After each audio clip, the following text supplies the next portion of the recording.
Ever wondered what makes TV so powerful in Jamaica? Time to find out. Welcome to Global TV Group 358, where television meets innovation. We're not just about shows, we're about shaping society. In Jamaica, TV keeps you informed, connects diverse voices, and supports democracy. Imagine a Jamaica where broadcasters unite, sharing data and collaborating globally. That's us, a unified voice in the TV industry. Did you know TV advertising is still king?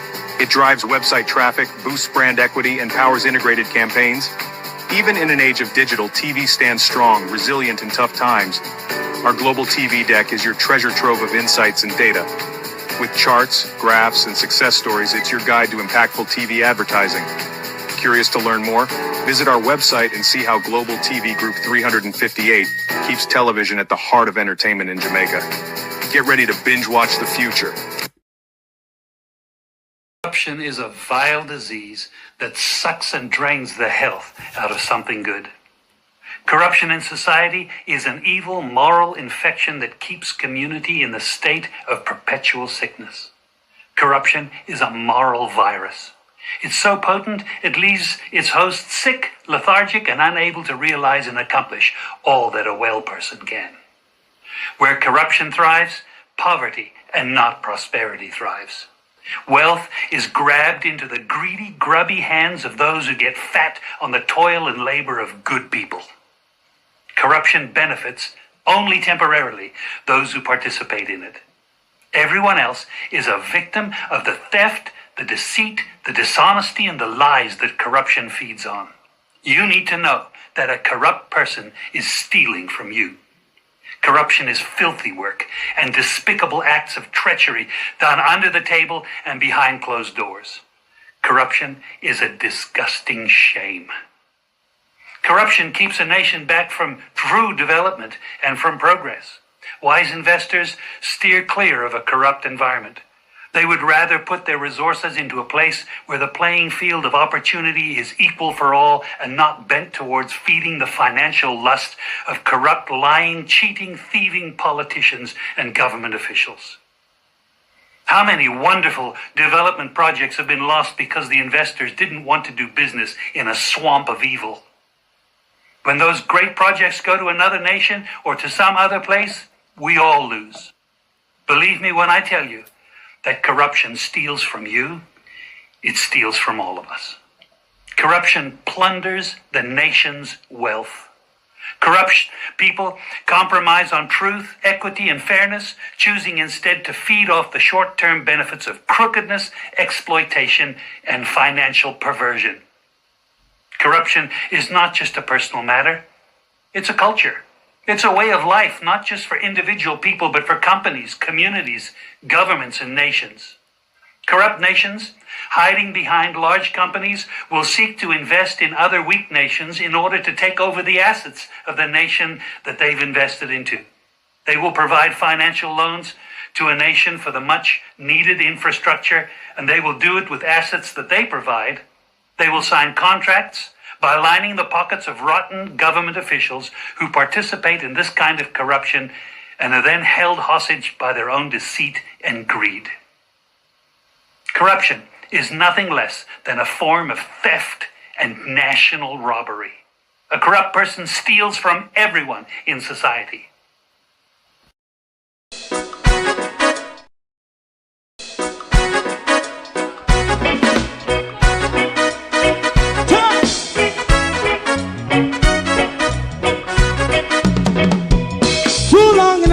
Ghetto, run, keep going on, less process. For children of Israel do really love rights. So just a and I as a watching man around Babylonian walls. Oh, children of Israel, I shall never hold thy peace. What wrong is going on? Hey, oh, we gonna bust down Babylon walls. Prepare and read the way.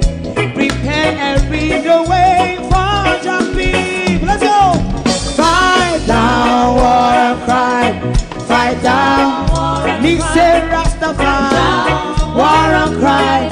And do the up righteousness. And we love Jah, and we love Jah, and we love Jah, Jah Rastafari, save all people. and we love Jah, we love Jah, Jah we love Rastafari, Jah. Jah Rastafari, save all people.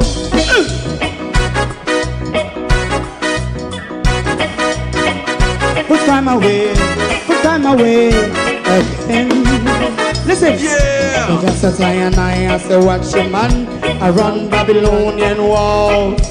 Oh, children of Israel, I should never hold thy peace, but we penalize. Hey, oh, night. We gonna bust down Babylon gates. Prepare the way, prepare the way for Jah Rastafari. Fight down war and Fight down war and fight, Rastafari, war and crime, and build up righteousness. And we love Jah, and we love Jah, Jah and we love Rastafari, Jah, Jah Rastafari, preserve all and we love Jah, Jah. Me love Jah, Jah. Jah Me love Jah, Jah. Jah Rastafari, preserve all. Me love Jah, Jah. Jah Rastafari, Jah Rastafari. Jah. Rastafari. Yeah, the next song is going to be the last song for tonight. And then DJ Twink. Good morning. Minister Green was at yesterday's press conference and he spoke a whole mouthful. Too much of it. You're going to hear. You have watched and listened to the state that Parottee is still left in. And you're going to hear this morning from Mr. Green about Parottee. He spoke at length, and you this morning will have to listen at length as well. You might be irritated, but that's one of the purpose of broadcasting. If broadcasting is not irritating a sector of people, then you're not doing your job. Mr. Green. Oh, Mr. Green. Mr. Green spoke at length yesterday. We're not even going to waste a lot of time this morning. We're going to let Mr. Green hobble and babble himself away this morning and tell you all about Parottee. The faces of Parottee, Mr. Green. These two young men are the main people who stood up for Parottee in Alawagwan. Now, on the left, with the Jamaican flag, that's Cousin Myrna's son. He lives in, I think, Texas. And on the right is another cousin, Lana, her son. He was the PNP candidate for local government election last year. These two young men are the two young men that stood up for our community. Even the well-publicized cleanup drive, which I spoke about on here even when I did get the date wrong, that was even communicated to Mr. Green as well. Assistance was sought from them by Mr. Green in order to assist with the cleanup and get to move some of the debris out of the community. Leave that aside. These young men, Mr. Green, are the faces of the community. Even though we don't have a councillor, Mr. Green, if you had done meaningful communication with them through your delegates, maybe something would have move and shake in our community, Mr. Green. But Mr. Green spoke about Parottee yesterday. And boy, you're going to hear what Mr. Green says. To the what is left of the rest of my community of Parottee and all my family members, platform moderators, membership holders, viewers, subscribers, commenters, and trolls, good morning, welcome. One of our viewers as well have also sent me some questions to elaborate, and that we will explore this morning as well. Lynette Jenkins, good morning. Debbie Jarvis TV, Jamrock 8766, Colleen, good morning. Suzette Williams, Arlene Scott, Lawrence Michaels, good morning. Good morning. Heather Barrett, good morning. My mother, good morning. Pamela Akola, good morning. Laverne, Debbie Jarvis TV, Violet Watson, Miranda Ruddock, Empress Deb. Morning, everyone, and welcome. And to those of you silent viewers, good morning. Like and share the live for us, please. Now, we're going to get the irritating part out of the way first, and that would be listening to Mr. Green. We are going to get the irritant out of the way first. But you must hear Mr. Green, because as I always say to you, bullshit is not something that I can translate, and I will not attempt to do it. Carlton Barnes, morning. So we have to listen together. He is very irritating as well. I think a little bit less irritating than Andrew Holness, Juliette Holness, Darrell Vaz, Dana Dixon, but still irritating enough. Let us listen to my MP, the Minister of Rum, Boom, Dance, Night and Funeral. The Minister also of soliciting front with COVID laptop and buying votes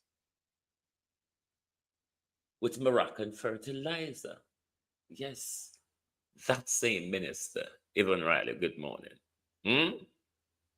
That same Tiefin minister, take it away, Minister Green. Fiona with the big tits.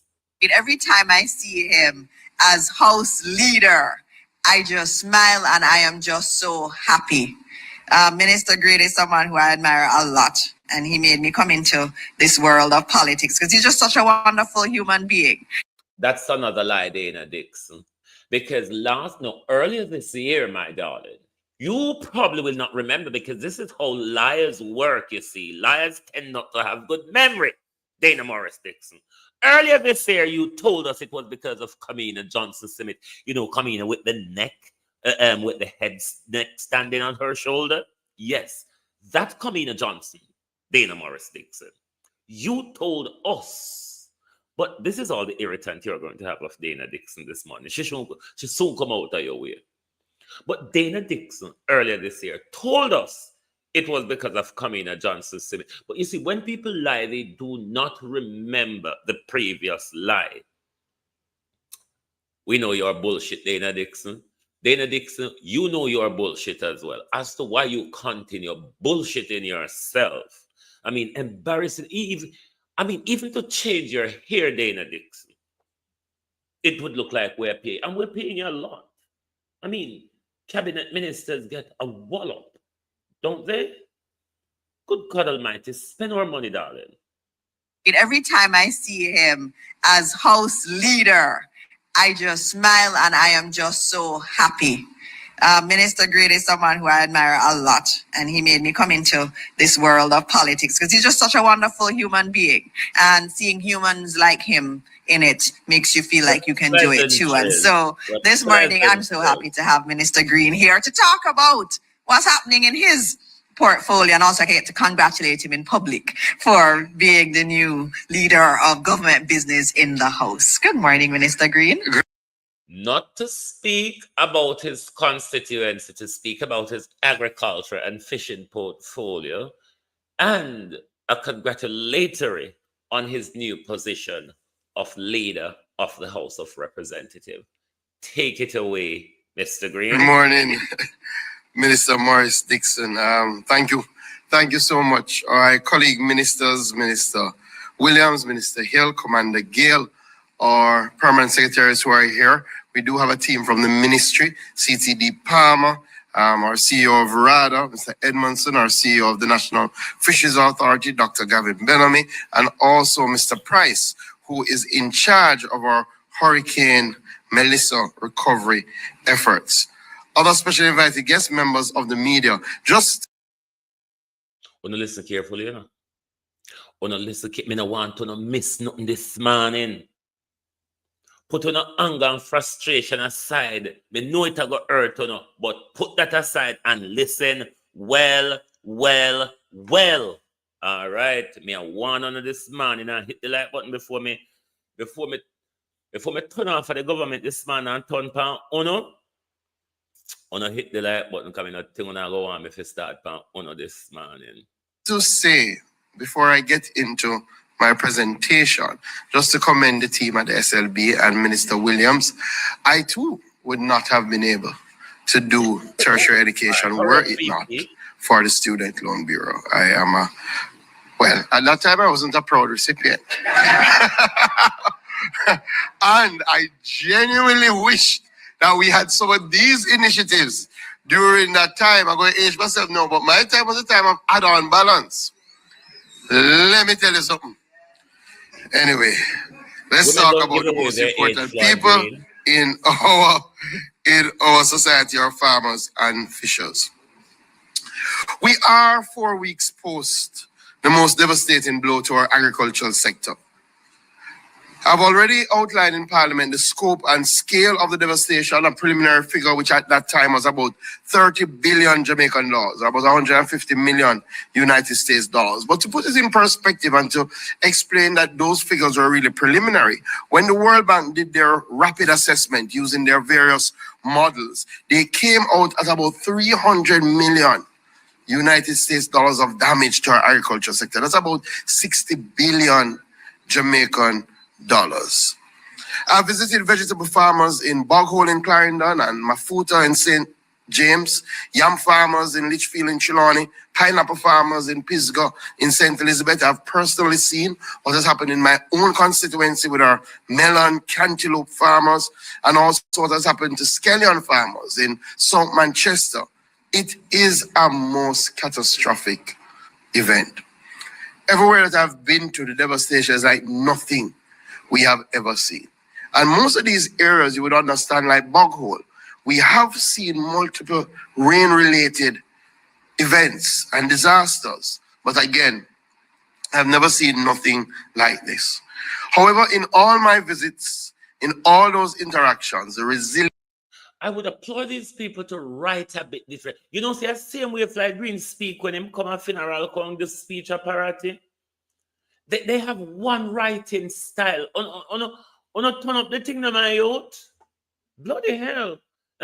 And Jamaica education system train everybody to sound like a poet, journalist, politician. Everybody sounds stage. Oh my God. The resilience of the Jamaican farmer has really stood out.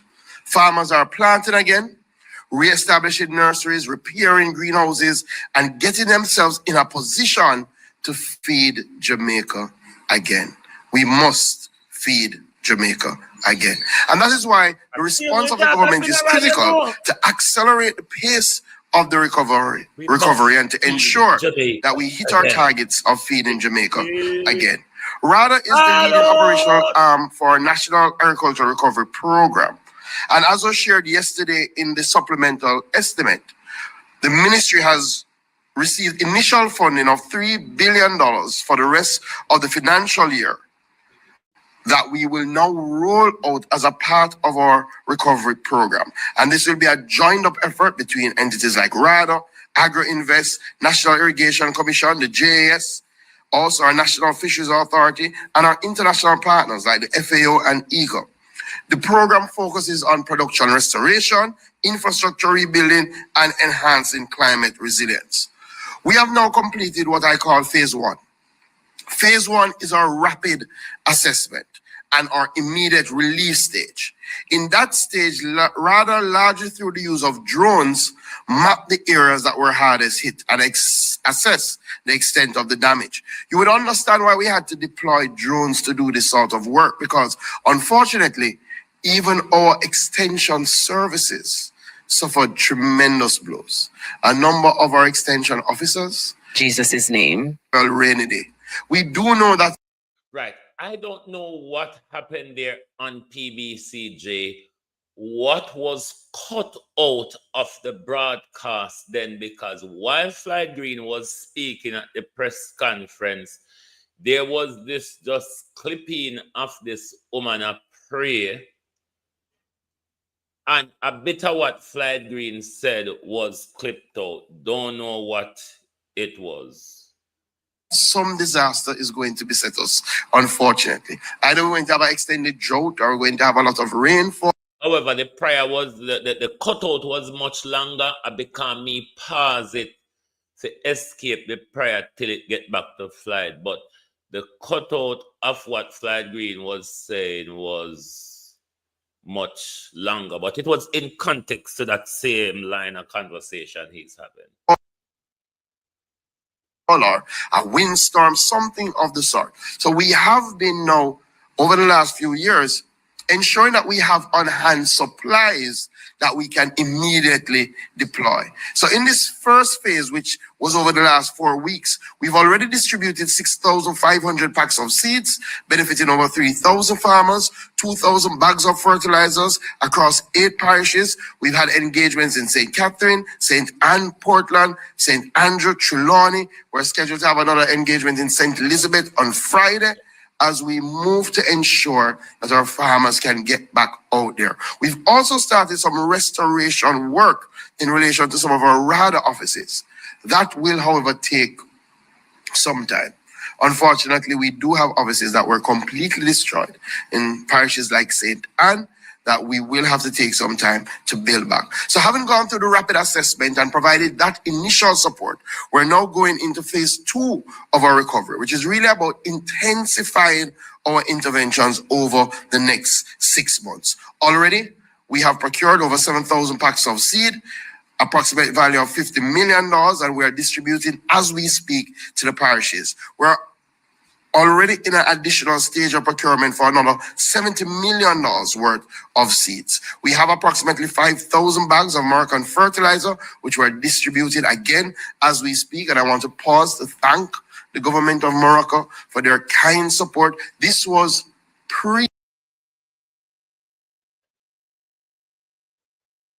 Come on, thingy. Hurricane Melissa. This is not a Melissa gift, but we decided to hold on to it until the end of the hurricane season, just in case we needed to rapidly deploy it. And that's what we're doing.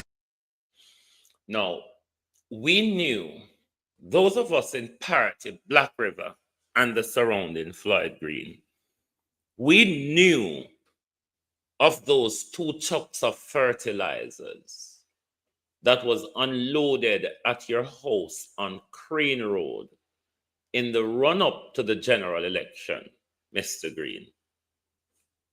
So your excuse now for the stolen fertilizer is that, no, the American fertilizer, we held on the American fertilizer that came last year, even though we used some of it to buy vote, we still hold on to the end of this hurricane season. So if Melissa never come Floyd Green, when the farmer them did that, Lord Jesus, receive me, no more would I.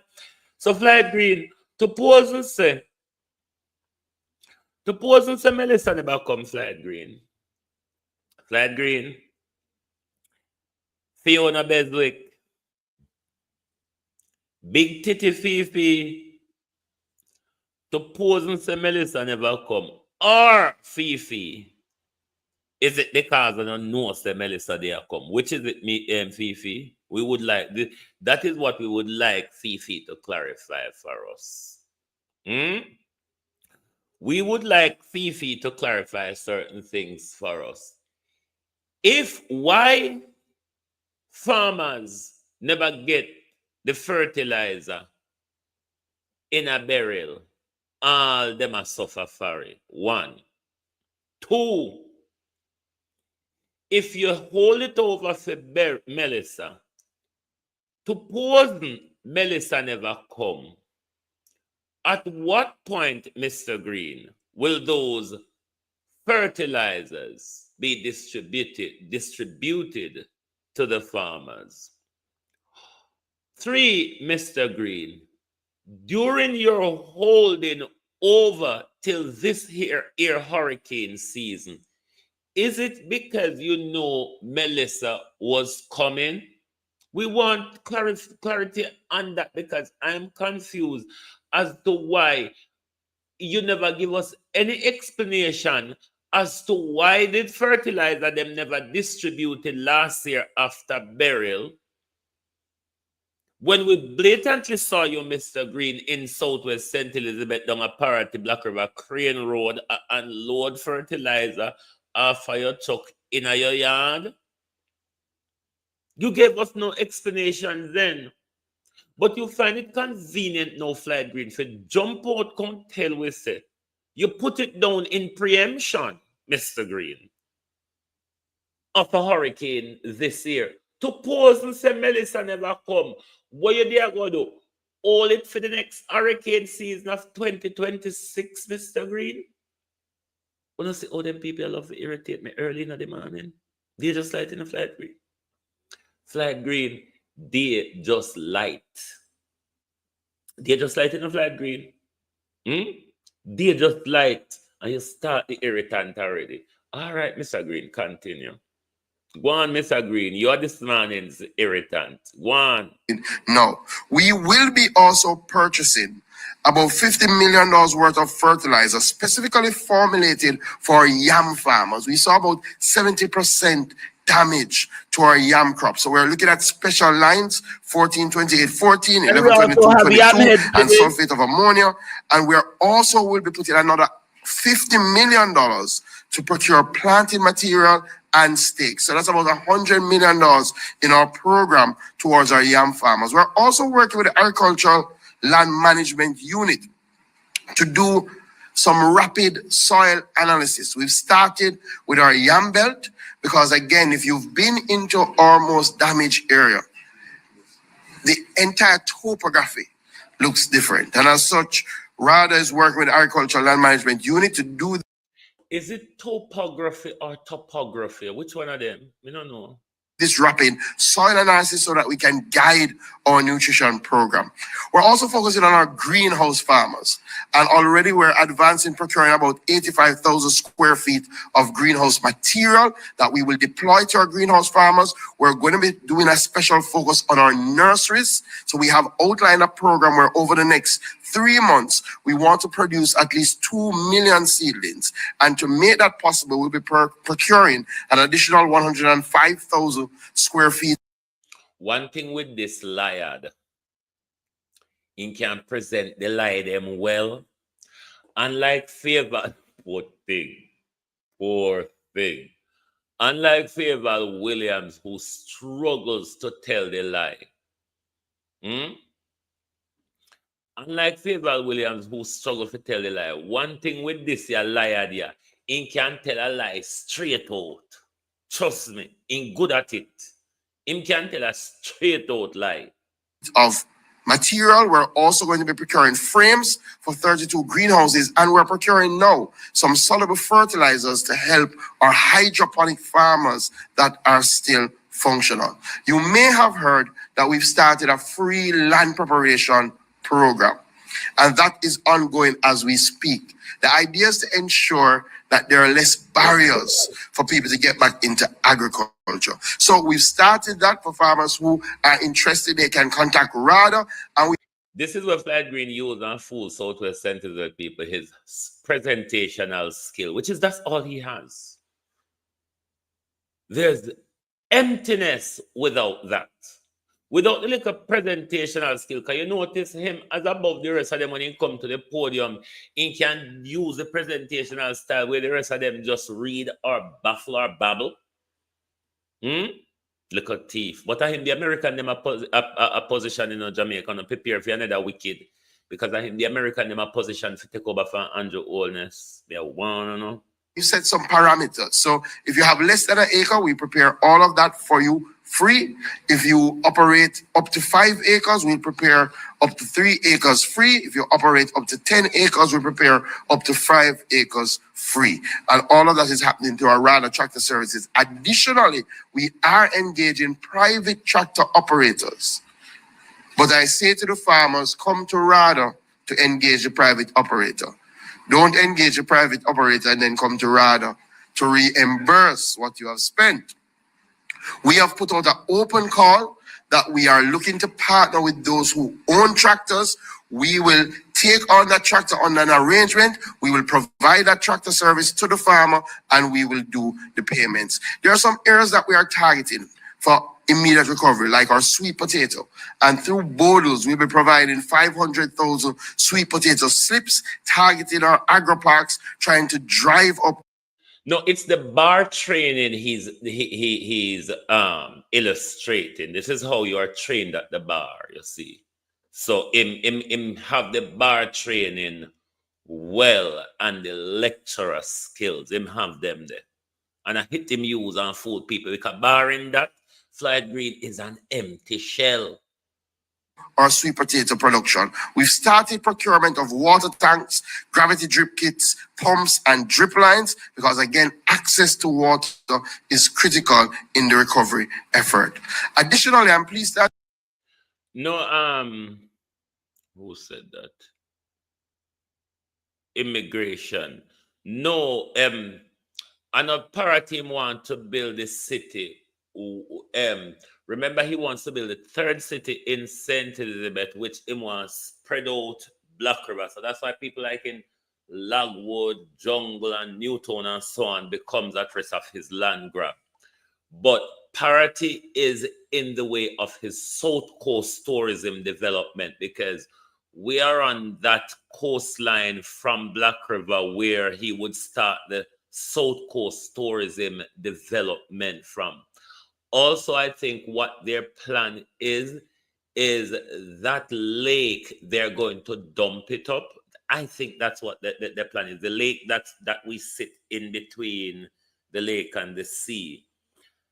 I think they have a plan to dump up the whole area to build them tourist development. But we will watch to see their move to come because we see them start trickling already. They say them have to go look at if people can rebuild certain place, blah, blah, blah. Then Andrew said that we already see they have the land agency down at Black River and it's surrounding environs, scooping up government lands. So we're watching the move of the government quite closely. We're fully aware of the government's intention.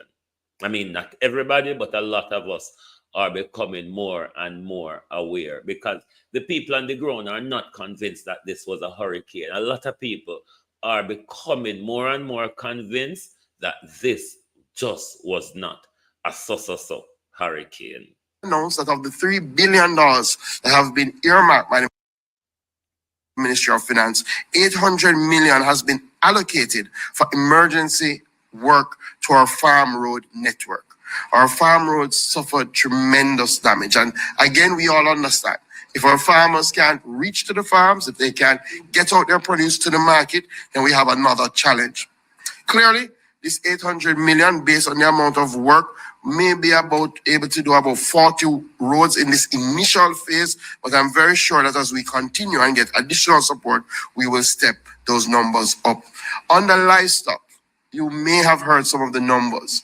We lost about 458,000 hens, or about 40% of our laying population, which has significantly affected egg production. We lost about 700,000 broilers. We're starting the process of rebuilding that sector.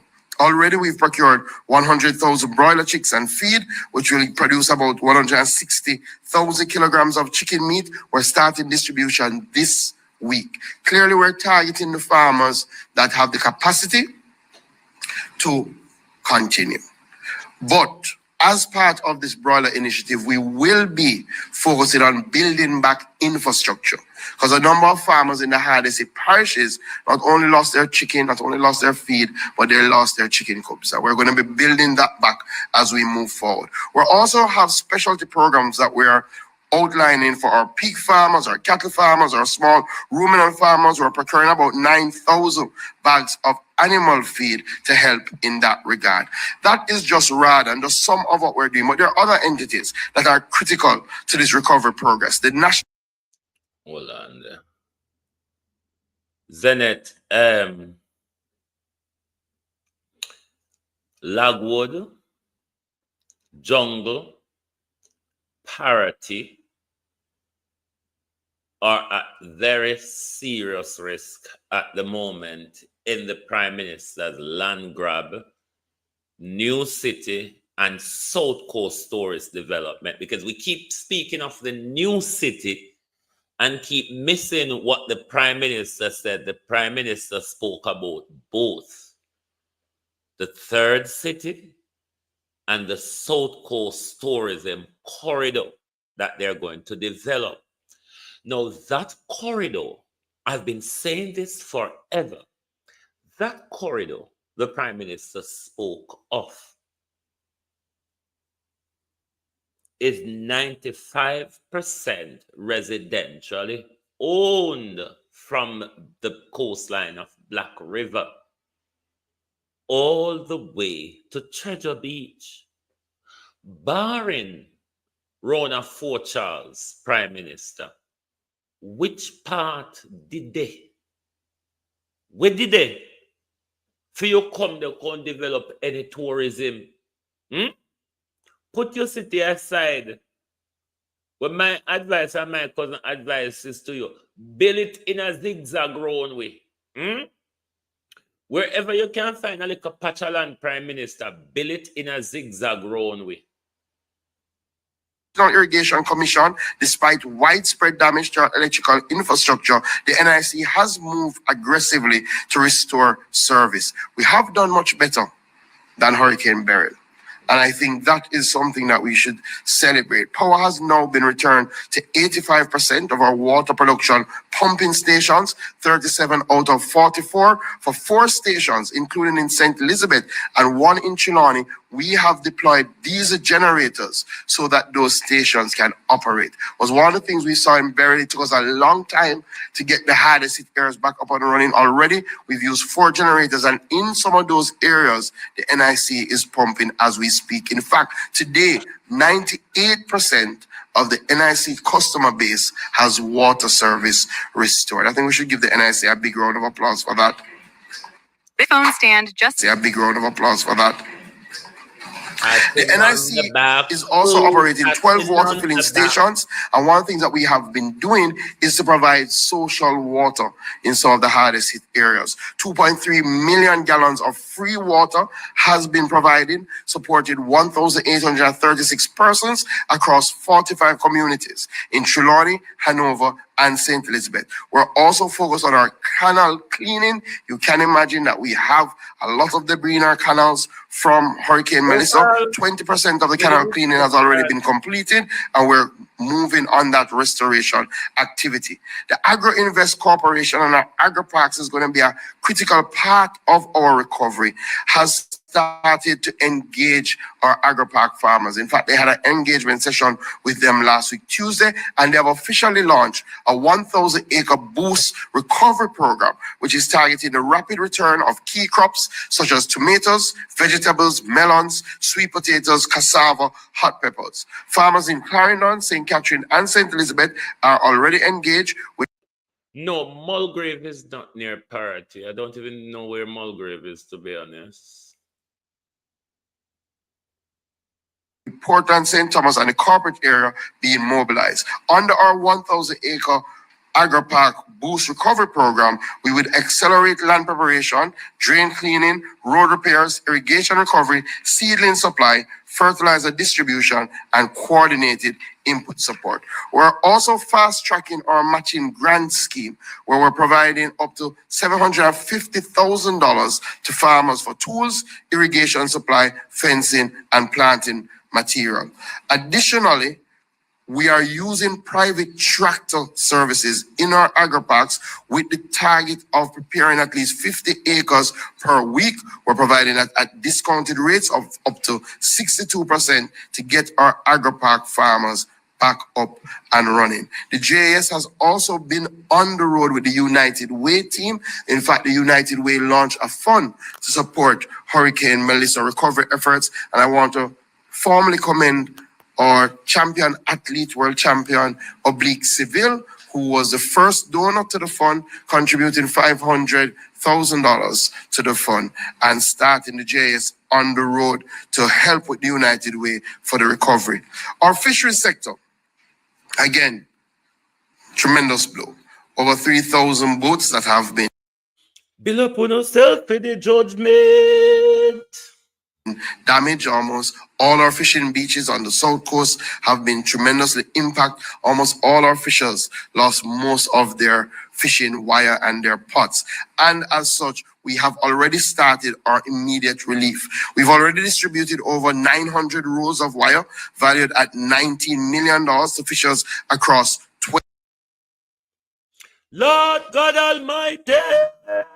20 beaches. We're now emergency procuring 2,000 rolls of wire, and we will start that distribution next week. We've purchased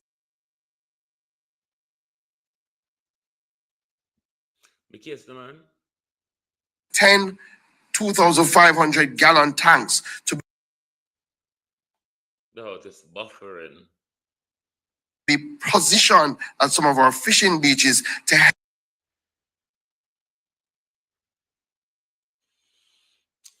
Slide green. What happened to the portable toilet and the hand wash station where we asked about how long? Help our fishers and also those who trade in fish to treat with post-harvest and personal hygiene. We think that's very, very important. Yeah. We're also going to be embarking on a program to distribute ice to some of our fishing beaches so that our fishers can get up and running. You know, across these beaches, a number of our fuel stations still do not have electricity. And that's why we have dispatched generators so that they can operate. And generators have been dispatched to Alligator Pond and Great Bay, and those stations are now operating. The White House fuel station, we've done some cleaning work, and our electrical assessment is on the way to see how we can get it up and running. You may have heard that as fishers, if you lost your identification card and your license in Hurricane Melissa, reach out to us. We're going to replace those free of costs. We've also, for the hardest hit parishes, we've also put in a 6-month moratorium on license and ID fees. So our fishers in those areas don't have to worry about that. It's coming up to the part where I'm going to talk about Parottee. So I'm going to clean out of the ears. Well, if you're not drop asleep, wake up. I'm soon talk about Parottee. That they can come in and do their renewals free of cost. We're distributing net and wire across St. Mary, St. Catherine, Kingston, and St. Andrew. Again, part of our drive is in the areas that were not as hardly hit as hard, that they can get out quicker. So we've been reaching to them and providing them with some support. The Old Harbor Bay Fuel Station is also back in operation, and we're going to be working with our mining division and our mining partners. And where we have fishing beaches that are in need of cleanup, we're going to dispatch teams to do that cleanup. Already, we have earmarked a team to go into Parottee. Unfortunately, when you go into Parottee, all the boats are in the morass. Boats are stacked on top of each other. We're going to move hopefully this weekend to try and treat with. Let me reverse it a bit where may play it clearer. Hold on. Murdo. Been reaching to them and providing them with some support. The Old Harbor Bay Fuel Station is also back in operation, and we're going to be working with our mining division and our mining partners. And where we have fishing beaches that are in need of cleanup, we're going to dispatch teams to do that cleanup. Already, we have earmarked a team to go into Parottee. Unfortunately, when you go into Parottee, all the boats are in the morass. Boats are stacked on top of each other. We're going to move hopefully this weekend to try and treat with that. Our veterinary services division has been doing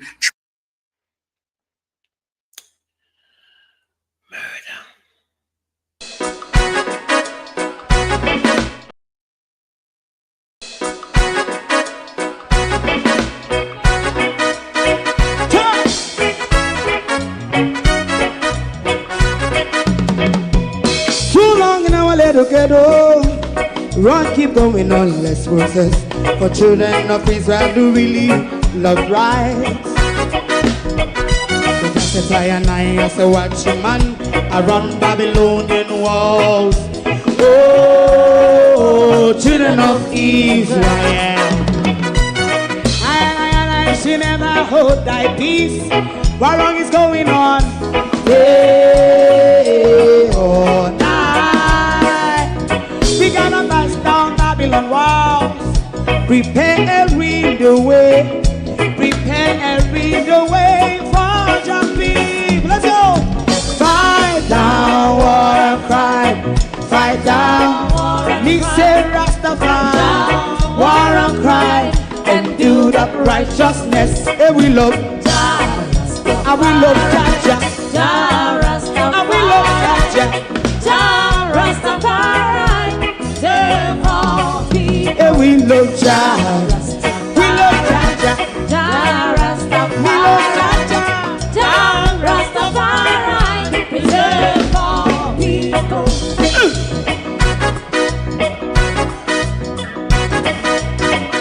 Put time away again. Listen, yeah. So just as I and I as a watching man, I run Babylonian walls. Oh, children of Israel. I should never hold thy peace while we penalize. Day or night, we gonna bust down Babylon gates. Prepare every the way. Prepare every the way for Jah Rastafari. Fight down, war and fight. Fight down, war and fight. Rastafari. Now, you have seen two videos. You have seen a video from Lot 1 Boys that we watched together on here of the devastation in Parottee. Last night as well, you have watched recent images that we have not seen before of the state of Parottee. You are well aware of the cleanup campaign that the community had on Sunday just gone, the 30th of November. You heard Mr. Green just now, didn't you? You have seen the state of Parottee, haven't you? And you have heard Mr. Green, have you not? So that's all.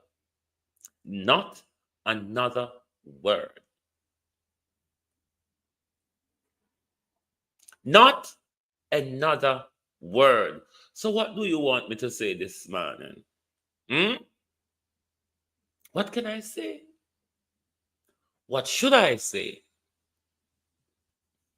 What can I say that would make sense?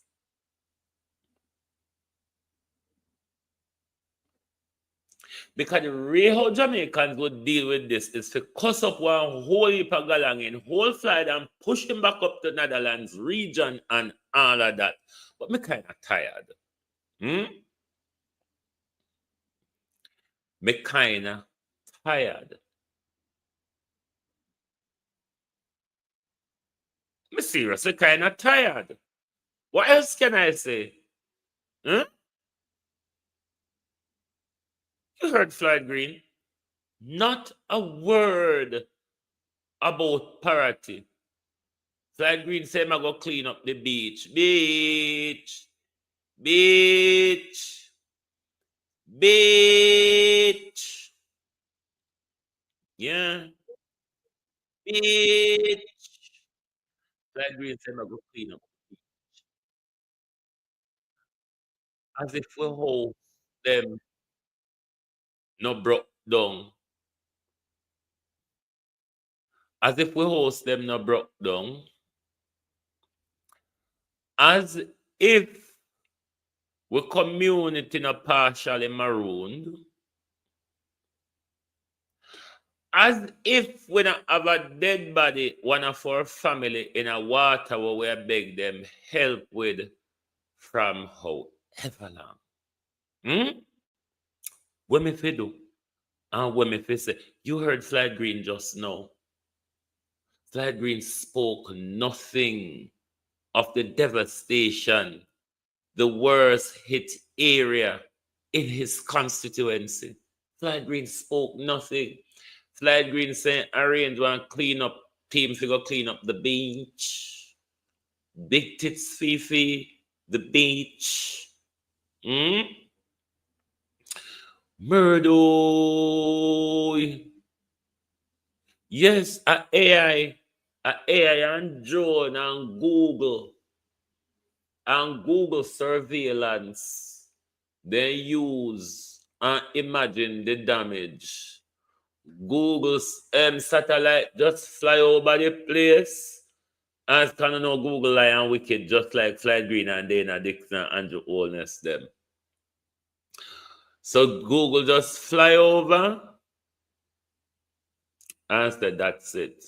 And the Americans say, okay, we will, that's it. Yeah. Floyd Green not say nothing else. Nothing. I thought Floyd Green was going to explain to the people, given his official capacity in the constituency, the devastation. Floyd Green, go pick up this thing them off of the beach. Pew, pew, pew. Beach cleaning.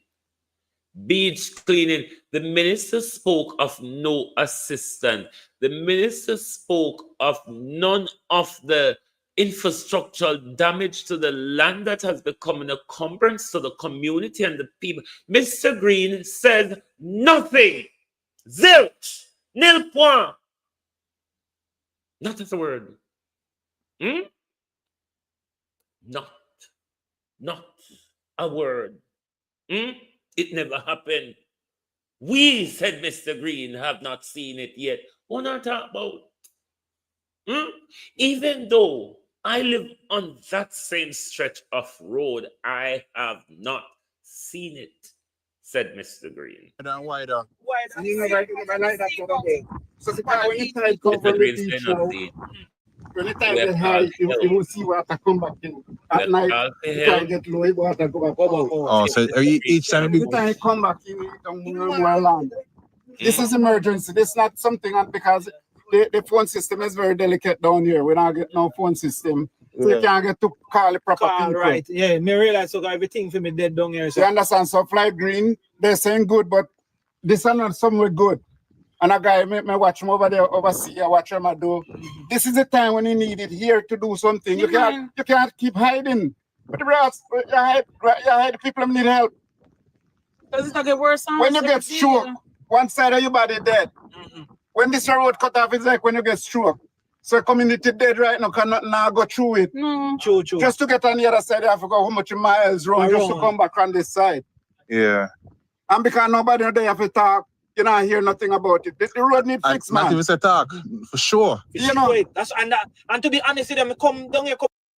You see, when me beg Parottee people and Southwest St. Elizabeth people never to vote for Floyd Green, from family to my community, Black River, on the south side, them beat me on Facebook in a September, in a August, Lord Jesus, them beat me, then disgrace me, families and the community, them disgrace me. Because I never support them minister. Me tell them of them minister and them MP wickedness. Parottee people, Black River people, and Southwest St. Elizabeth, no disgrace me. No even kick me out of the Black River group on Facebook. No disgrace me. But I'm going to do video, I'm going to come that side here. Yeah, 'cause you don't know about I it. didn't know. So somebody see me and say, bro, you can go down some more from Parottee Road. They need to come here, man. The road broke off their people. One of the chief leader in the disgrace was one of my cousin, the younger brother to Errol. Because Floyd Green have a lot of support on the stretch of the coastline here in Jamaica. Uno wouldn't understand. Uno wouldn't understand the support that Floyd Green has on this coastline. But I warned them, didn't I? Lord Jesus, only if they would listen. No representation. No representation. No help. Everybody turn a blind eye. Everybody look the other way. It's really not happening. Down a Parottee there. Come to the government and the media. It never happened. Because they not show it. They not talk about it. So it never happened. How if it happen nowadays, nobody not see it and nobody not talk about it. People living, going to the road where it broke off, so you can walk. Go to, See the stake them out there, so see people are passing. You can show it. So out there, so one you join this. And you know the sad reality is, they still believe in him. They still believe in him. When you're ready for hear them talk, nobody from government no come round ya. And only Mr. Green. Nobody no care about we. And only Mr. Green. Mr. Green haven't come with one iota of government support. Mr. Green come with the Chinese. Mr. Green come with Usain Bolt. He came with everybody. He came with KFC. Mr. Green. Mr. Green has not turned up with any government support to know. Mr. Green haven't spoke in an official capacity of the devastation in Parottee. I haven't heard him. Maybe he spoke and I haven't heard, but I have not heard him. I thought he would have had something to say yesterday in the press conference. I thought Mr. Green yesterday would have something to say in the press conference.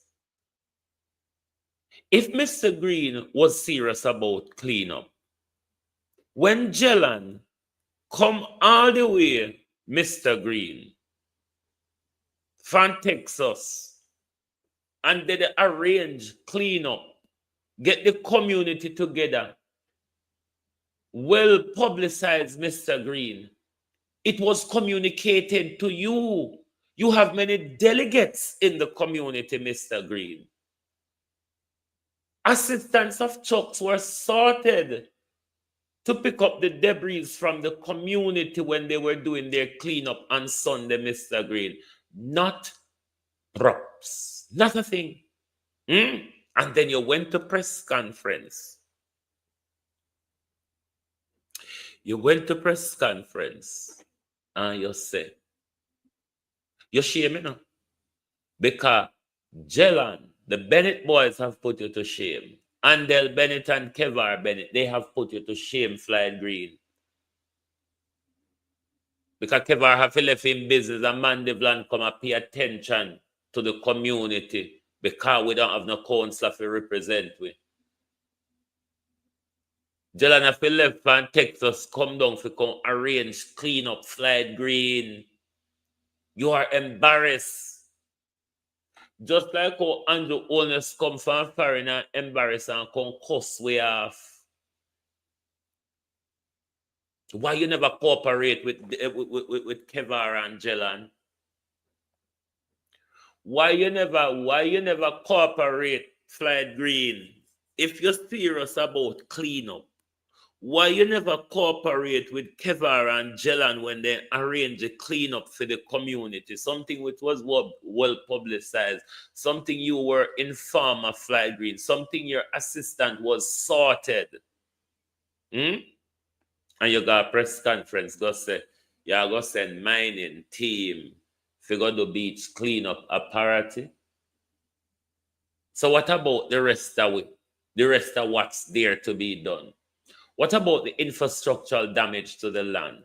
What about, let me use phone word, the partial marooned of the community? What about that? What about the infrastructure damage to the people houses and around the people houses? What about our insurance money, Slide Green? What about the assistance from the international community, Slide Green? But Slide Green, if you notice, have very little to say about his constituency, if nothing at all, because I told you, a government minister pays attention to his portfolio. If the constituency for now, what I'm paid for and is concerned about is my government portfolio. I am tongue-tied by the ministerial code. Therefore, if Andrew Holness doesn't want St. Elizabeth to be spoken of, at least John Cross in Southwest St. Elizabeth, at least if we did elect Miranda Wellington, we don't have somebody a buckle phone right now. Just like how Dayton and them, like the Westmoreland MP, them and Jess and them a buckle for them people. Maybe if we did choose Miranda, we don't have somebody for a buckle phone right now. But nobody is there. Neither councillor or MP. Neither councillor nor MP. All gone missing.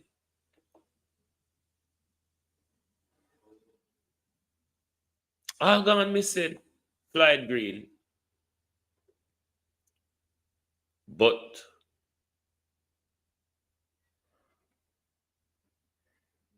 in a way, when I get one, I deserve the treatment. This is not in reference to the hurricane.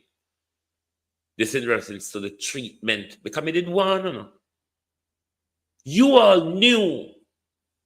That's why we gave him the name Minister of Dance, Rum, Boom, and 9 Nights and Funeral. Because that's the only time he turn up. Barring when he look vote, Slide Green will come when you have somebody dead. He will. I've always said that about him. One thing with Slide Green, when you have somebody dead, him will turn up. Me nah go lie with him about that. He will turn up at your dance. He will turn up at your 9 nights. He will turn up at your funeral and he will give a well-presented speech. You would have think Slide Green and the person go to school together. He does all that. And that the people them is fooled by, And that them the good MP where you hear them talk about. That's all. Nothing else. Nothing else. Nothing. Not a thing. That's all they sit down and talk about every day. He's the best MP. So already, I'll not gonna find the body. Yeah. When you join in this already, Yeah. By crossing over there, so. And we're Prime Minister. I know you don't know about it. So I want the Prime Minister to know. Mr. Hole, this morning, if you know what's going down here, call your MP and tell him to go attend to the people urgently, man. It's serious down here. It's bad down here. The people them need help down here. They're getting food, they're getting water. That's not what we have problem with now. We have problem with the land, been taken away by the water. And without they stop the leakage of the water, it's not gonna stop. It's just gonna eat up the people and property. We need help. The people need help, and because they can't speak for themselves, everything just don't get complaining to themselves, and nobody come on at it. Where is like green? I don't know. Almost a week now. I don't see green. I don't even know him. I always see Pump picture on a fixed road. This is not the time for fix them the road. This is the road we need fixed right now. In our community. In our community, Parottee, St. Elizabeth.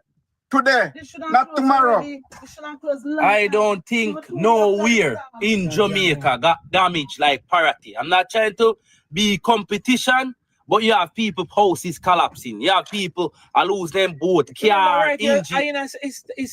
It's hurricane come. So if my cousin come all the way from overseas and see how we living, you know it's a problem. From Sunday me come in, and all I'm gonna see a man we're responsible for your come here. So if you've got kids under 16 in the UK, please listen to this. What would happen to your family if your income just stopped tomorrow?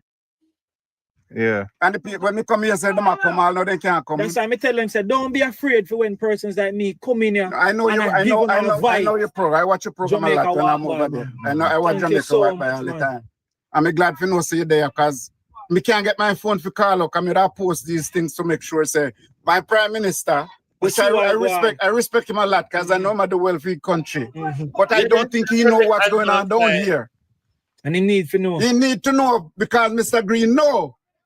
So get couple public workshops from up Mandeville if they mash up a Black River or higher up to come down here and get let them all down there. So the mall will come out of Black River could have come dump up here. True. So don't tell me you don't have truck. You got truck you can borrow from Mandeville because Mandeville don't mash up. Black River mash up, so your truck would be without a service. Forget the truck them from Mandeville to come down here and dump up the place so people can live in peace, man. Crocodile in that water, you know? Yeah. There's a crocodile in that water. Young kids is around.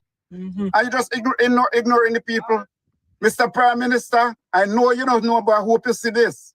That is it. Send your MP, Mr. Green, to come and get the proper people to come in and fix the place. We need fixes. All right, sir. Thank you for listening. Thank you so much for speaking, sir. Man. All right.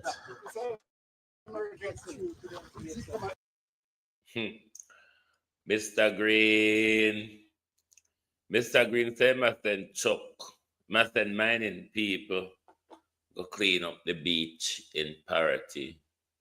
He have assigned a truck.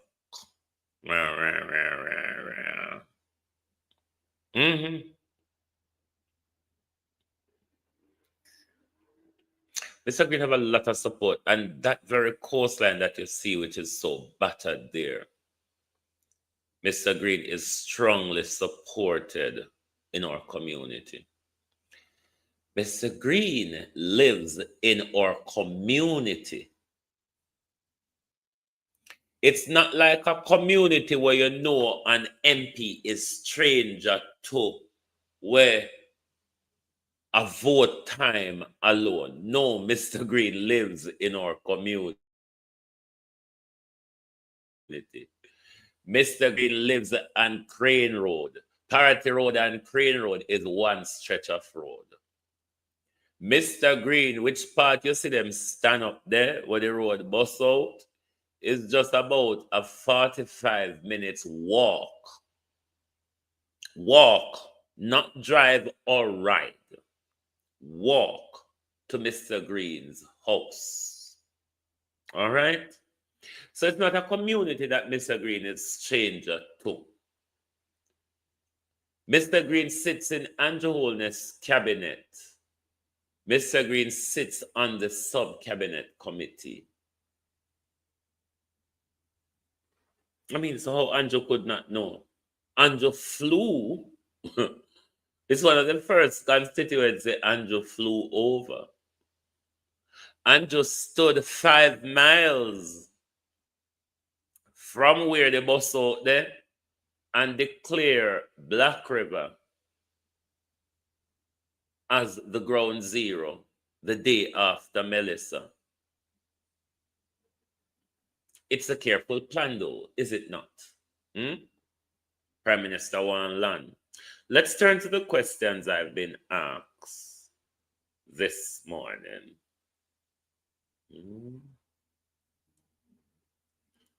I've been asked 3 questions in relation to the whole relief effort and stuff.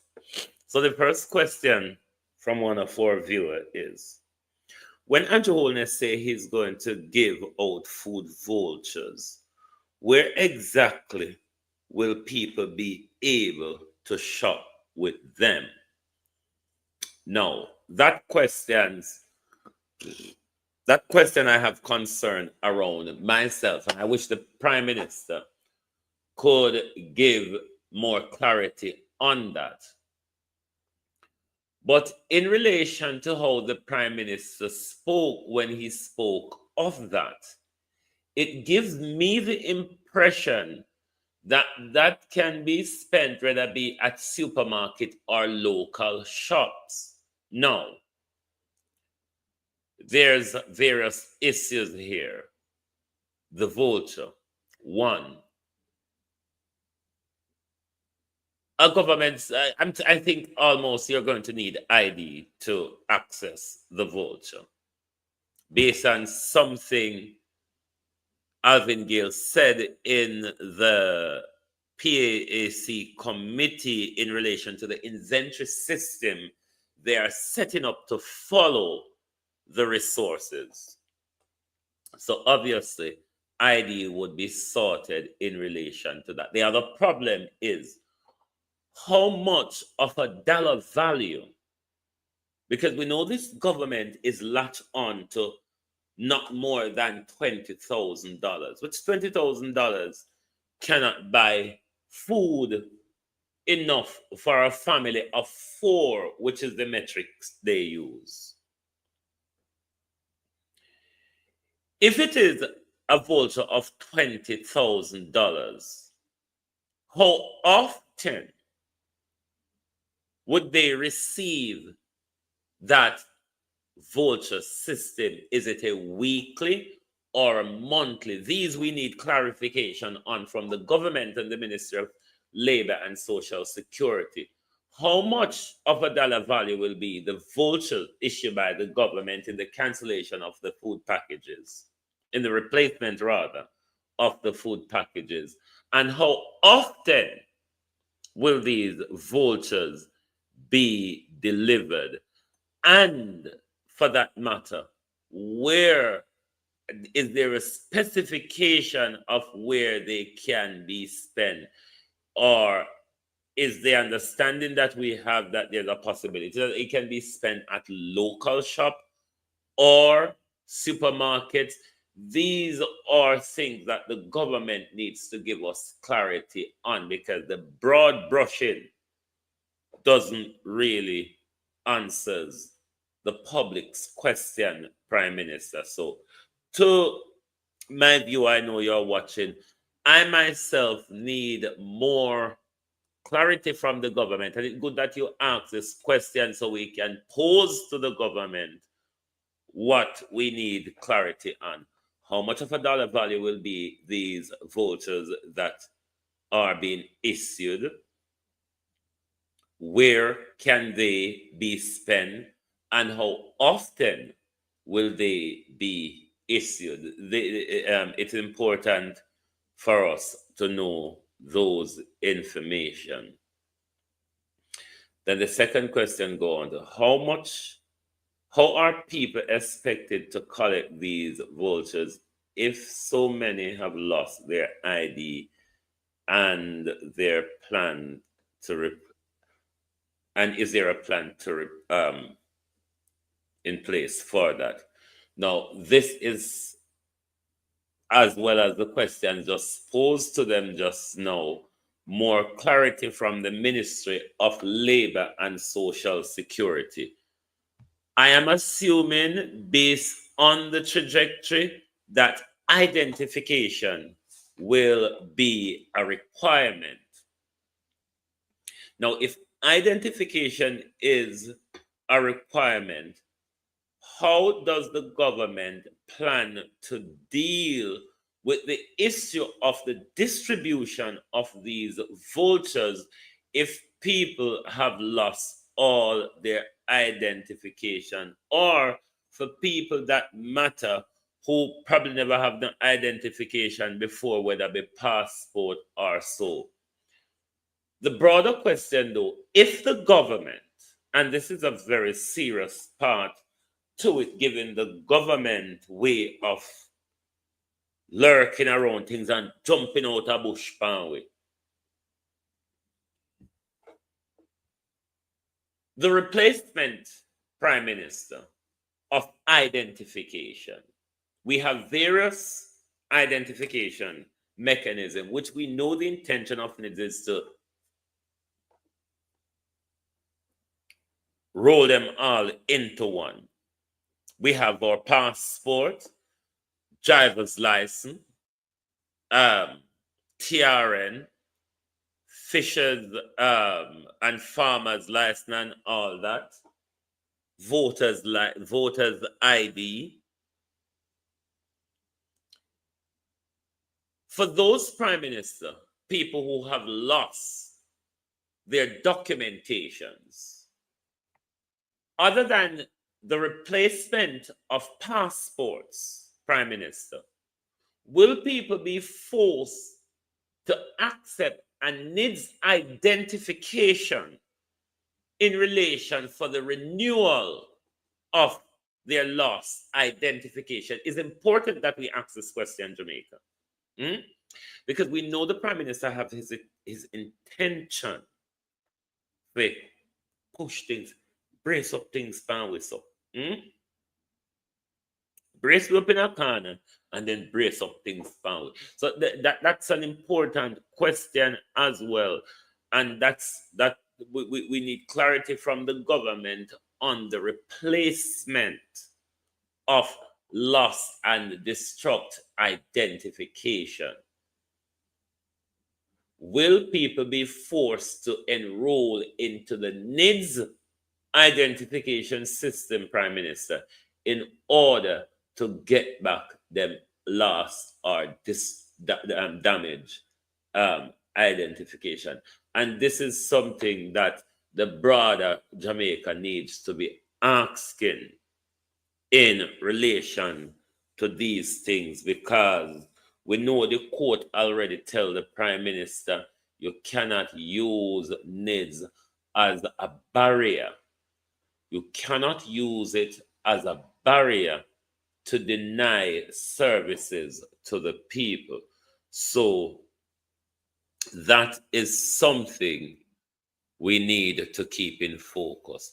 And then the third question, I'm going to try to let Dean Jackson Miller answer that question before I do my babble on it. The third question is, and why does the PNP seem so timid in responding to these issues? I'll let Dean Jackson Miller answers this question, and then I will babble after Dean Jackson Miller, because the PNP, they might irritate me too, you know. The PNP, they might irritate me as well. And, oh dear.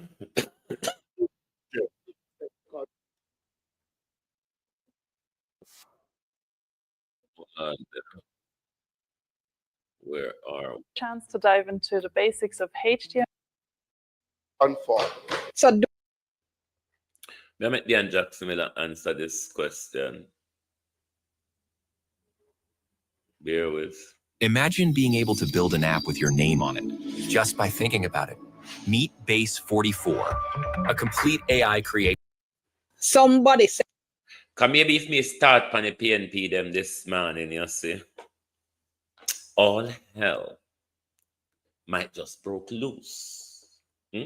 Because I'm about to withdraw my support from Mark Golden's leadership of the Uptown PNP. Don't let me start this morning. This is the reason why I'm going to let Dean Jackson Miller answer the third question.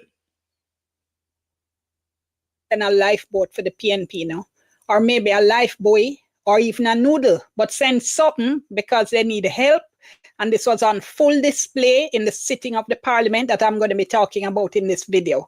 I'm Dion Jackson Miller. Thank you so much for joining me. Time for tea.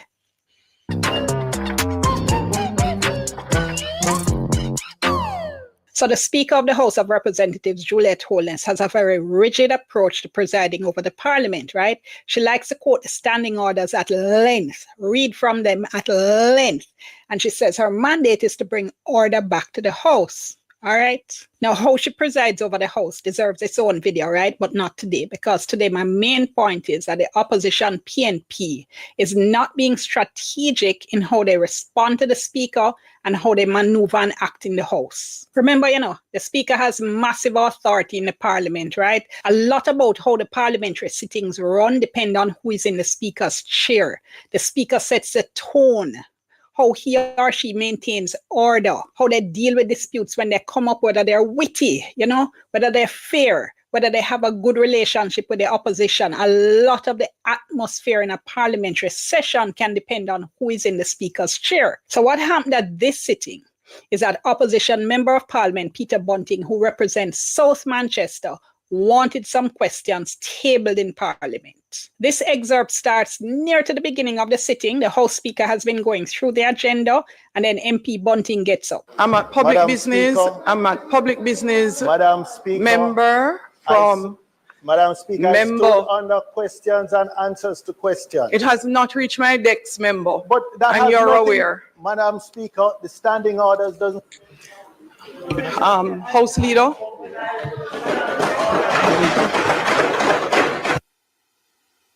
House Leader, turn your mic on. Come.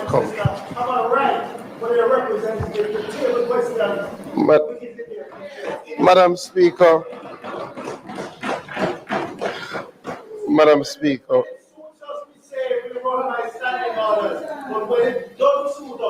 Member.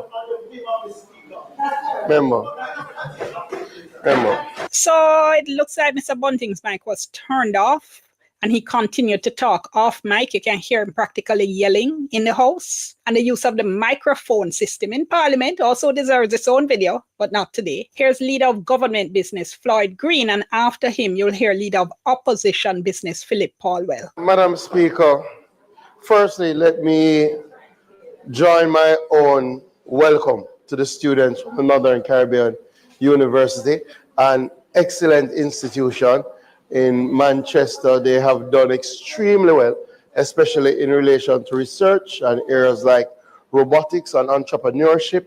And I'm very happy that they're here sharing in the House today.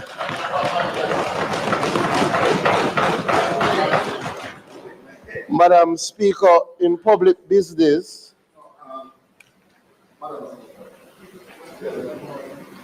Madam Speaker, yes, the member for South Manchester had submitted to the House through you and the clerk. He has not submitted any questions through me. Madam Speaker. The questions, when submitted through the clerk, will still have to come to the attention of the Speaker. Madam. The Speaker cannot. Madam Speaker. The Speaker cannot. Madam Speaker, I have a finished. The Speaker cannot speak to any item not received. Madam Speaker, the member for South Manchester has duly submitted questions that he wished to table at this time through the clerk and as is required by the standing orders, and he now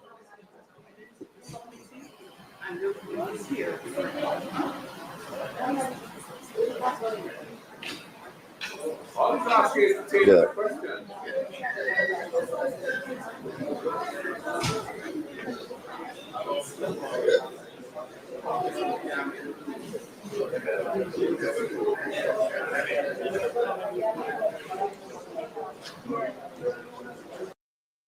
Build a website you love with Wix. For your words, create your brand. Come. Notice of question. Standing order 15. A question shall not be asked without notice unless it is of an urgent character or relates to the business of the day, and the member has obtained the leave of the speaker to ask it. Notice of a question may be handed by a member to the clerk during the period known as question time. Each such notice shall be signed by the member giving it. A member who desires, it's deeper than that, you know. A member.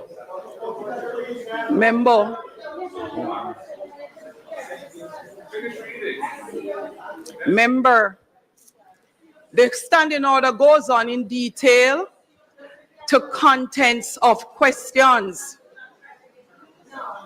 The right to ask a question under Standing Order 16.1 shall be subject to the following general rules as to the interpretation of which the speaker shall be the sole judge. Subsection A. The proper object of a question is to obtain information, and it continues. A question shall not include names of persons or any statement of fact unless they are necessary to render the question intelligible. If a question contains a statement of fact, the member asking it shall make himself responsible for the accuracy of, and it continues.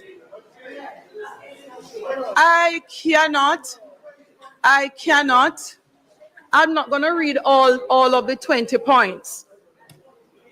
The speaker cannot accept and table questions that have not been read at all or received by the speaker. That is why the standing order requires and leader of opposition business, you are fully aware. Yes, but Madam Speaker. There is no but. Madam, of course there's a but, Madam Speaker. If for example, the Speaker refuses to accept and to read This the is not for example. I just got the question on my desk 1 second ago.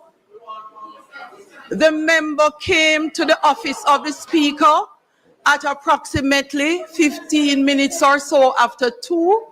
He said he had submitted some questions. Have I seen it? I answered him. I told him no. He said he would go and get it and he would give me a copy. He just did. Yeah.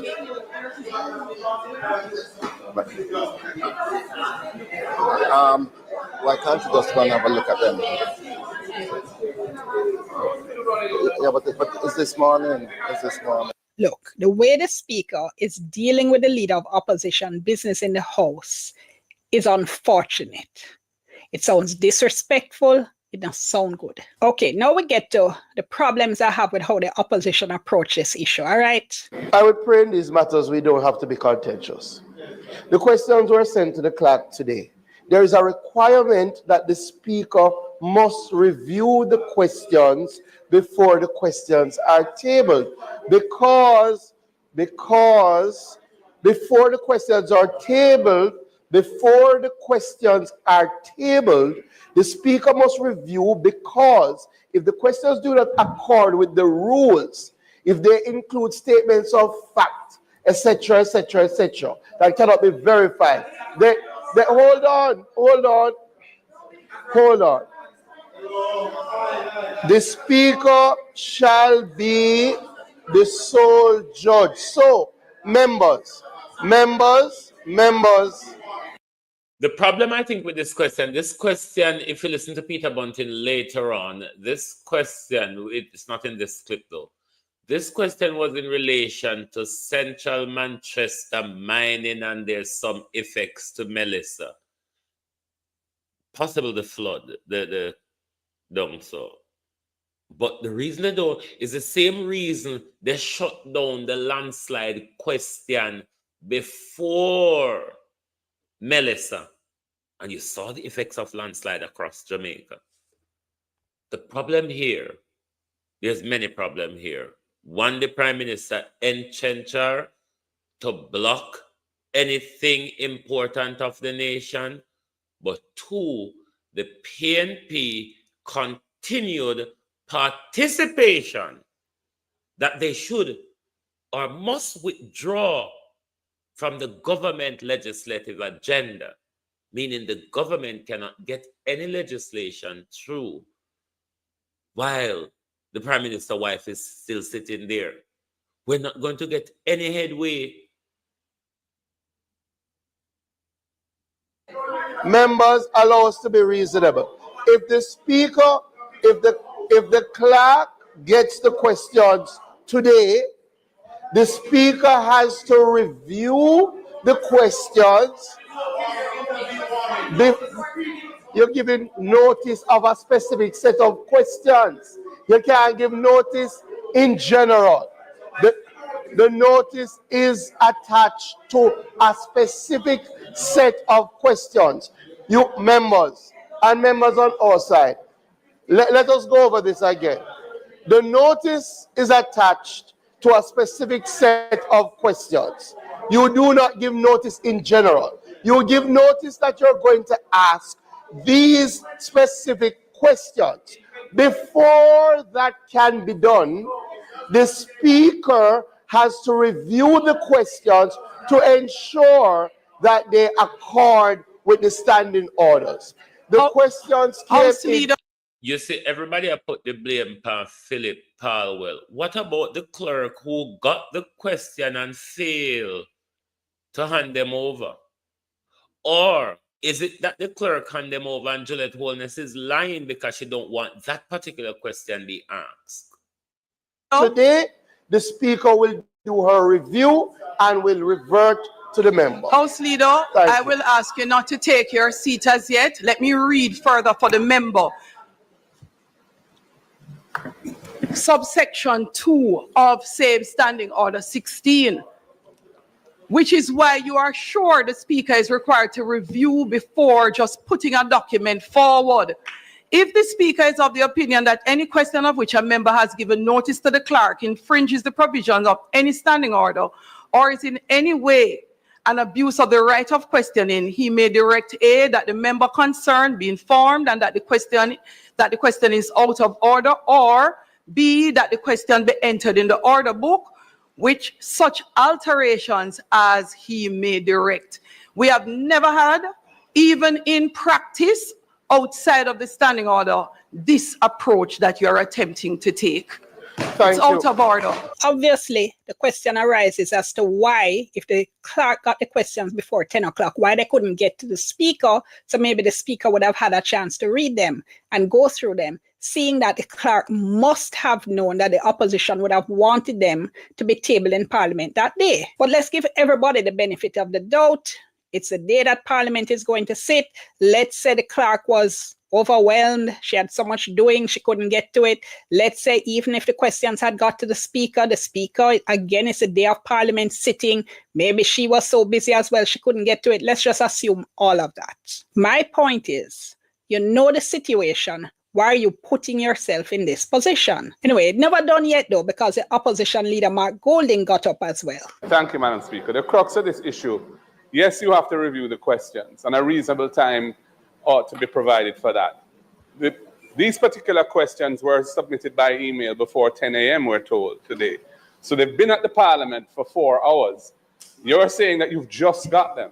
So a member could reasonably expect that those questions, which may not be lengthy, could be reviewed and approved so that they could be tabled today, given that there's a 21-day notice period before whoever those questions are directed at has to answer. To the extent that the administrative arrangements in this House don't permit the prompt review of the questions, it's problematic because the notice period is extremely lengthy. And that's why we're objecting. Madam Speaker, I think for one to say it's reasonable that the questions are sent today, to be tabled today, is completely misplaced, right? It is completely an unreasonable approach, right? If if the member, I would suggest at minimum the member send the day before for the tabling in the house. At minimum, to give the speaker enough time. The speaker does have other matters, right? That's not unreasonable. Anyway, Madam Speaker, this matter is clear. The members know better, and I would ask them to conform. So do I think questions can be sent in the morning and be ready for tabling in the afternoon by 2 o'clock whenever it is Parliament starts? Yes, obviously. But the PNP must know by now that this is not the environment they're in. Nobody's bending over backwards to help them. And on top of that, right, every time they talk, they're having the standing orders waved in their face as if they're some little picnic whenever they do their homework. Also making it look as if they don't know the standing orders and don't understand how Parliament works. Look, that maybe did catch you the first sitting of Parliament, but it's not supposed to still be happening. You can't come every week and make it look like, say, your kindergarten teacher go beat you because you don't know your ABC. Come on, man, do better than that. So what do I think the opposition parliamentarians should do? And in this case, Mr. Bunting in particular, 1, send your questions to the clerk at least 2 days in advance if possible. We heard the leader of government business say, well, at least 24 hours. I would go with 48, send them to the clerk at least 48 hours before, and then make sure you have somebody sit down upon the phone and make sure that those questions get to the speaker in time for her to approve them for tabling. There's not supposed to be any excuse for your questions not being tabled, and certainly the argument should not be that you never do what you were supposed to do. 2, make sure you can quote and use and wave around the standing orders to back up every single thing you say and do. Number 3, learn how to speak concisely. Learn how to frame your questions as tightly and concisely as possible. Because this ongoing argument between the opposition members and the speaker about how they're asking questions also deserves its own video, and I will do one, but not today. But tech sleep mark death. If you're a parliamentarian, surely your aim is to get your questions out and answered. And what happens is that they're asking questions in response to a minister's statement, and they're being told it's not in the form of a question, it's too long, all kinds of bagga things. Now, speakers in the past have been more flexible, have used their discretion more. You already know that that is not this speaker. So stop fighting over that and tighten your questions so you can get them out. Leave the quarreling for important things and make sure when a time for actually have a serious quarrel, you might not want to call it quarrel, sorry, may I call it quarrel. When it's time to have a serious argument over something really serious, by that time, it should be clear that you have done everything you are supposed to do correctly, in good time and according to the standing orders. Come, time to get serious. The country needs an opposition. The country needs a viable opposition that looks as if it knows what it's doing in the parliament, and right now, not seeing that. All right, have to leave it there. Comment below, keep it civil, all right? Like the video.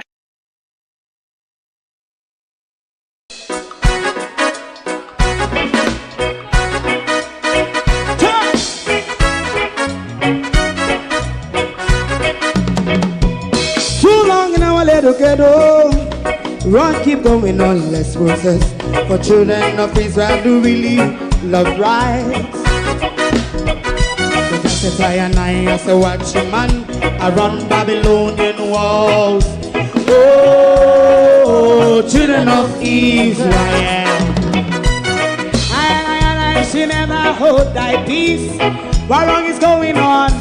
Hey, oh,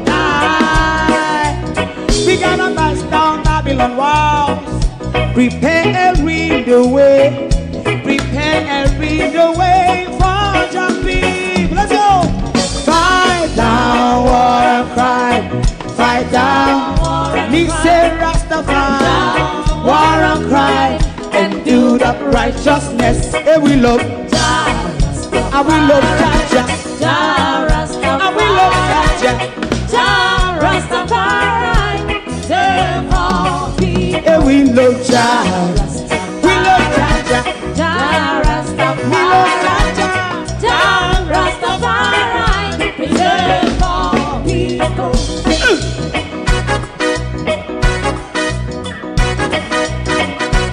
climb away, to climb away again. Listen, yeah. So just as I and I as a watchman, I run Babylonian walls. Now, I hope Dan Jackson Miller have answered that question for you. But if you've been watching me for quite some time, you would know that despite throwing my support behind the PNP for the last general election, I have several issues with the PNP prior and ongoing. Messaging, optics, being strategic, they're just not getting it. They're just not getting those points across. Messaging, optics, and being strategic. And this problem of the speaker, while they have make it clear that they do not support her, can be dealt with in other ways, such as I've regularly said to them, you must withdraw your support from the government legislative agenda until the speaker is changed. That's the last resort.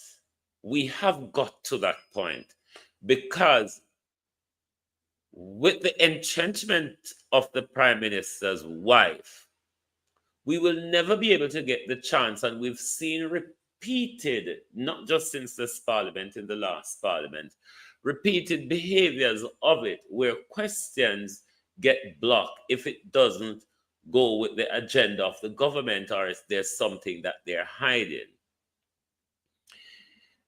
The government passing a legislation on a 2/3 majority requires the support of the PNP. The PNP can withdraw their legislative support from the government unless Ms. Holness is being removed. My advice is that they do that, because we need a robust parliament where we have proper debate and questions asked. In this current parliament or with this speaker, we're not getting any headway. The PNP needs to be strategic and tactical. I don't know what's more about the PNP, okay, if I go answer them this morning. Because you see the uptown politics, Mark Golden, yes, I would welcome that classy politics when you become a leader. That's not suitable, Mark Golden, though, for an opposition. All right? Finally this morning, from Marcus Garvey, unite Jamaica or perish. Thank you very much. I hope I answer your questions this morning. Thank you all very much. Make sure you hit the like button before you go. And please join us back later from the trenches, the front line of the war. Thank you. Goodbye.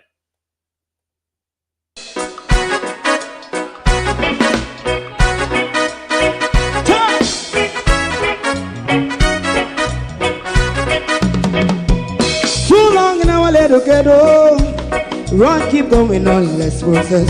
For children of Israel do really love rights.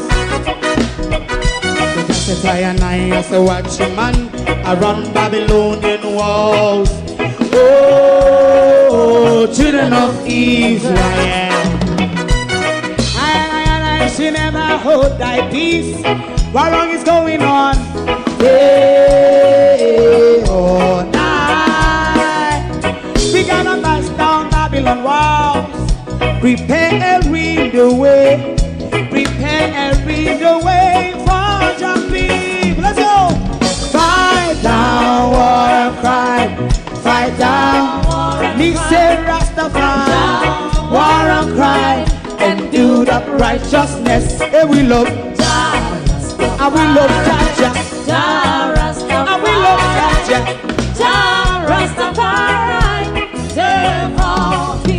we love Jah. We love Jah, Jah. Jah Rastafari. We love Jah, Jah. Jah Rastafari. Preserve all people.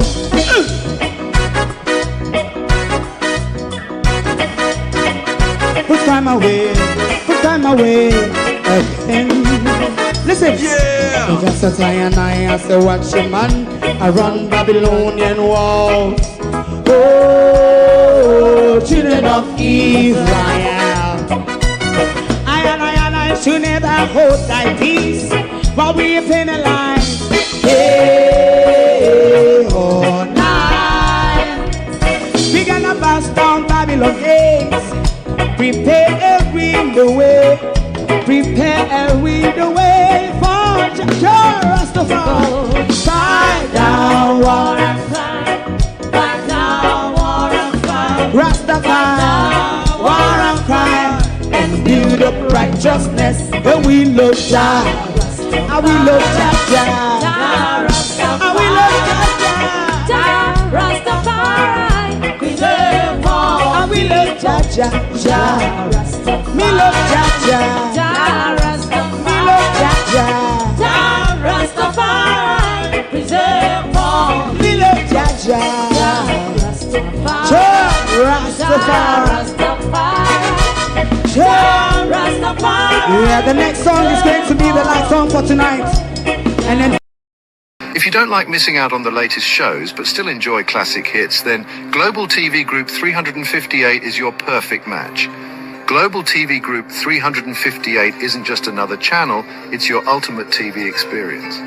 From breaking news to binge-worthy dramas and timeless classics, we've got it all. Our unique blend of original content and global favorites means there's something for everyone. And guess what? With GTVG's seamless streaming, you can watch anywhere, anytime. Plus, our interactive features let you be part of the action. So, whether you're a seasoned binge watcher or a casual viewer, Global TV Group 358 is here to keep you entertained day and night. Don't just watch TV, experience it with Global TV Group 358. Subscribe now and never miss a moment.